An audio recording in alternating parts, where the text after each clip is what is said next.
po sa inyo. Please po. So, sa ngalan po ng Pamahalaan ng Lungsod ng San Juan, nais ko po kayong i-welcome sa ating Makabagong San Juan Theater, dito po sa ating Makabagong San Juan National Government Center. At isang karangalan po na makasama siyempre ang buong cast ng Home Along the Riles Reunion. At siguro gusto ko lang ikwento kung paano po ito nangyari, no?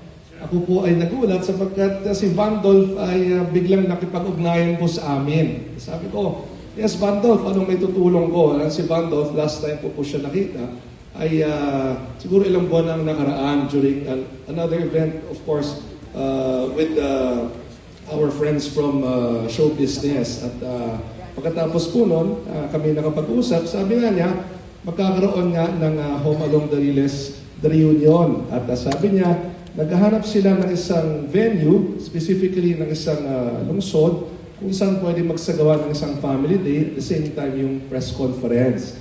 At sabi ko, alam nyo, welcome kayo sa lungsod ng San Juan.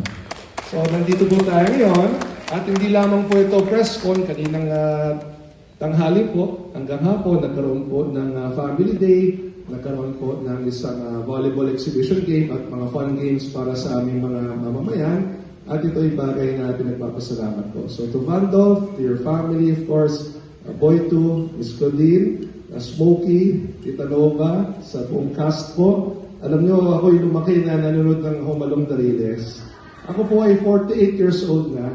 So, kung ma-imagine po ninyo, nung ako po ay high school at college, ito po ay aking pinapanood. At si Smokey, talagang pinapanood ko talaga dati pa.